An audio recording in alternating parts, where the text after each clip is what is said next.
Sizden öğrendim.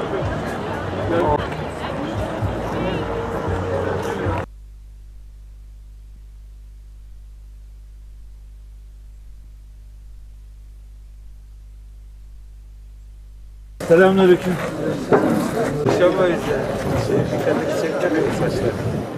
İnşallah bölgenin en güzel, en iyi ilahiyat fakültelerinden biri olacak. Ve kütüphanemiz çok güzel bir kütüphane oldu. Mimarisiyle, her alanıyla çok güzel inşallah.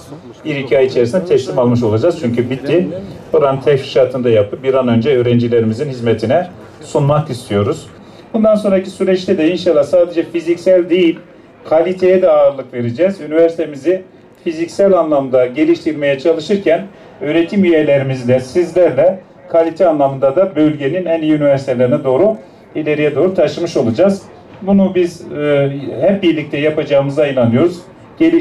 Geliştirmeye devam edeceğiz. Çünkü baktığımızda bölge üniversiteler arasında iyi bir yerde olduğumuzu da görüyoruz. İnşallah trendimizi hep birlikte yükseltmiş olacağız. Bismillahirrahmanirrahim. Hayırlı bir işin hayırlı bir günde gerçekleşmesine müşahede ediyoruz.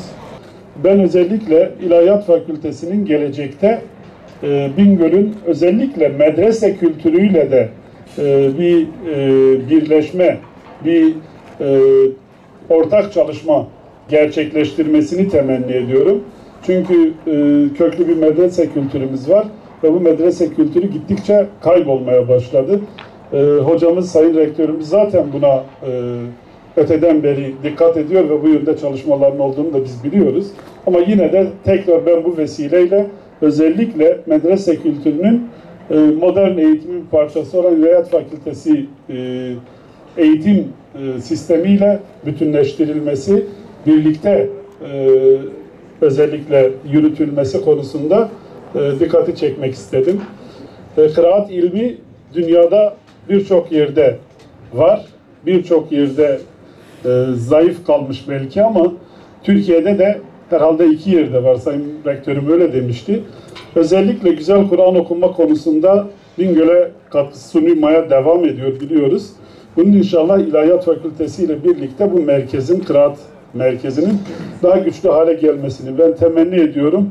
Bu duygularla tekrar bu temel atma töreninin Bingöl'ümüze, üniversitemize ve Türkiye'ye hayırlı olmasını diliyorum. Saygılar sunuyorum. Ben de böyle mübarek bir günde, mübarek bir yerin açılışında bulunmaktan mutluyum. Allah hayırlı uğurlu etsin.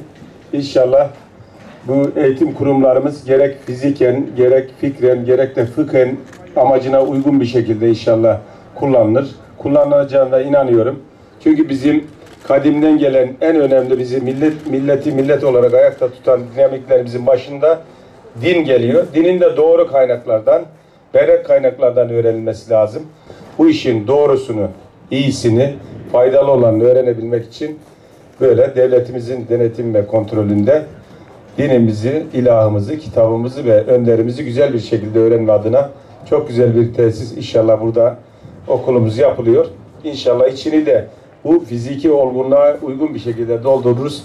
Tekrar bu İlahiyat Fakültemizin başta öğrencilerimiz olmak üzere Bingöl'ümüze, ülkemize, insanlığa faydalı olmasını diliyorum. Hepinize saygılar sunuyorum.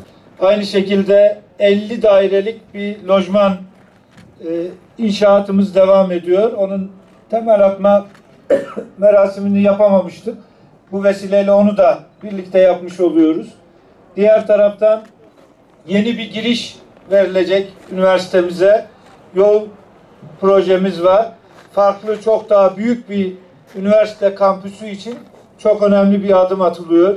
Onu da bu vesileyle yine temel atmasına iştirak etmiş oluyoruz.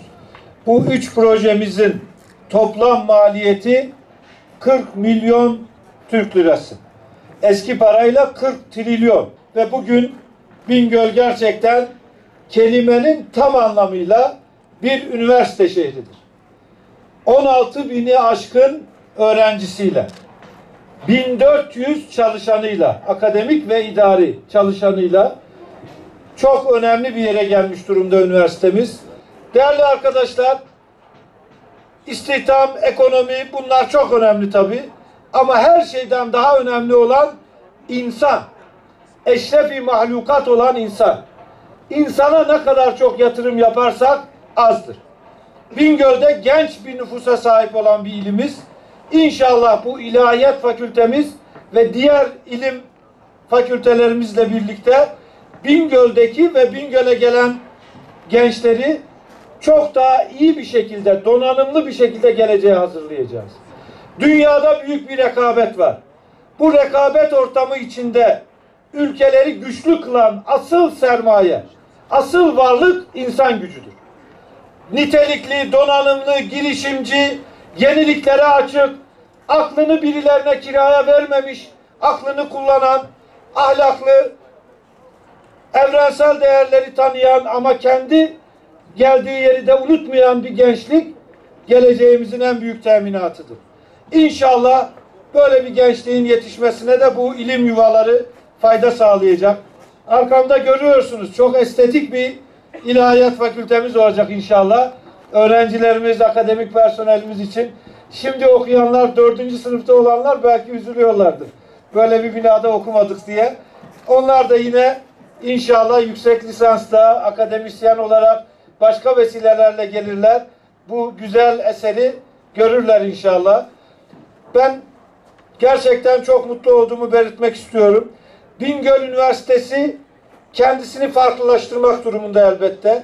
Belli alanlarda başka üniversitelerin önüne geçmek durumunda. İşte o alanlardan biri de ilahiyat. Bingöl'ün bir geleneği var, medrese geleneği var, geleneksel ilim merkezleri var, geleneksel alimleri var. Dolayısıyla onların da desteğiyle, duasıyla inşallah Bingöl İlahiyat bölgesinde ve ulusal düzeyde çok etkili, bilinen bir ilahiyat olacak. Ben buna inanıyorum. Buna çok değerli katkılar sunan alimlerimiz, hocalarımız var. Huzurunuzda onlara da çok çok teşekkür ediyorum. O geleneksel damarla modern ilim anlayışını bizim meczetmemiz lazım. Bir araya getirmemiz lazım ve dünyaya bu İslam'ın gerçek yüzünü hem içeride hem dışarıda daha iyi göstermemiz lazım. İnsanımıza da daha iyi öğretmemiz lazım. Bugün dünyada İslamofobya dediğimiz bir hastalık var. İslam'ı gerçek kimliğinden ayrı bir şekilde göstermeye çalışanlar var. Terör örgütleriyle İslam'ı yan yana getirmeye çalışanlar var. Onlara verilecek en güzel cevap da yine gerçek İslam'ı, hakiki İslam'ı bilgisiyle ve davranışıyla yansıtmaktır.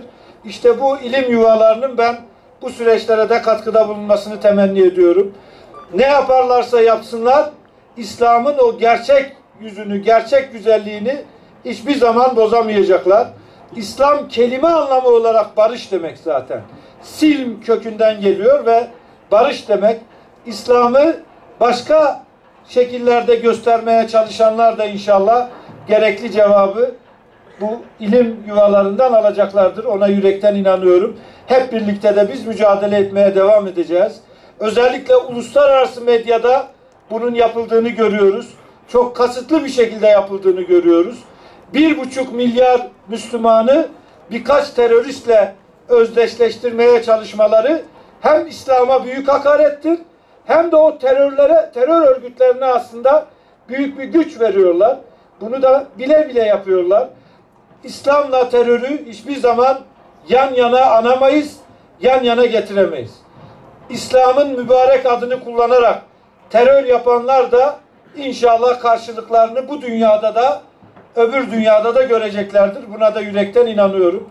Dolayısıyla bu ilim yuvalarının hem insanımıza gerçek İslam'ı anlatması hem de uluslararası alanda İslam'a yönelik bu saldırılara en güzel cevabı vereceklerine inanıyorum. Dolayısıyla bir tavsiyem bu vesileyle lütfen sadece yurt içini düşünmeyelim. Daha evrensel bakalım. Dünyaya bakalım. Dünyadaki gelişmeleri görelim. Ve Bingöl'den Allah'ın izniyle yetiştireceğimiz insanlarla sadece ülkemiz çapında değil, dünya çapında eserlere, dünya çapında gelişmelere imza atalım inşallah. Bingöl Üniversitemiz inanıyorum ki ilahiyat ve diğer bazı alanlarda kendisini daha bir uzmanlaştırarak, farklılaştırarak bu işlere hizmet edecektir. Fazla söze gerek yok. Eserler zaten konuşuyorlar.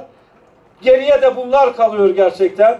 Her şey uçup gittikten sonra, sözler, laflar uçup gittikten sonra geriye eserler kalıyor. Cenab-ı Allah bizleri güzel eserler bırakanlardan eylesin. Yakanlardan, yıkanlardan, tahrip edenlerden değil, inşa edenlerden, insanlığa hizmet edenlerden eylesin. Birliğimizi, beraberliğimizi daim eylesin. Huzurumuzu hiçbir güç odağının içeriden dışarıdan bozmasına fırsat vermesin inşallah diyorum. Bismillahirrahmanirrahim.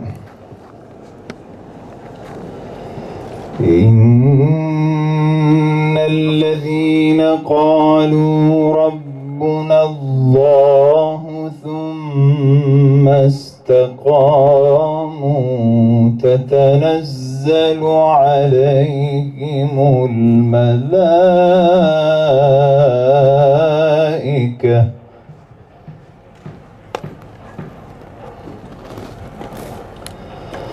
تتنزل عليهم الملائكة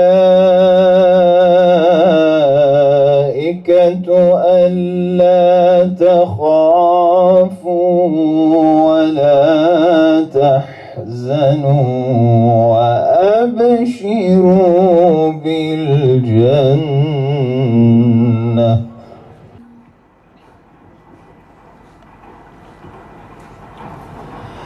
نحن أولياؤكم في الحياة الدنيا وفي الآخرة ولا السيئة ادفع بالتي هي أحسن فإذا الذي بينك وبينه عداوة كأنه ولي حميم.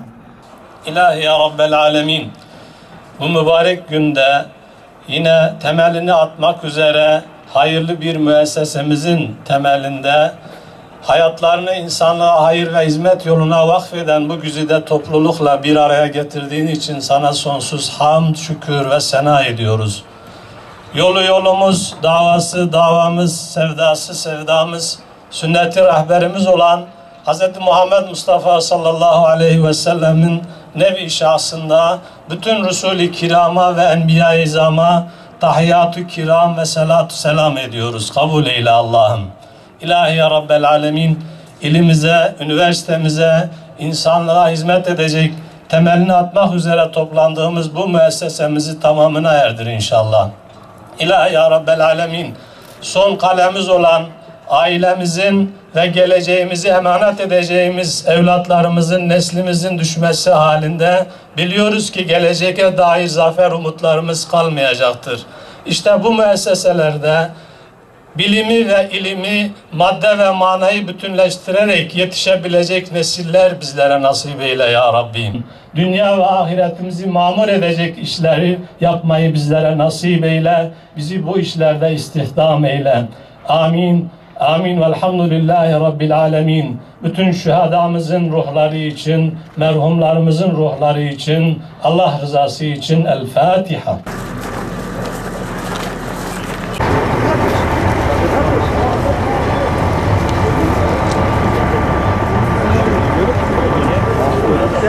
Ne yapacağız biz?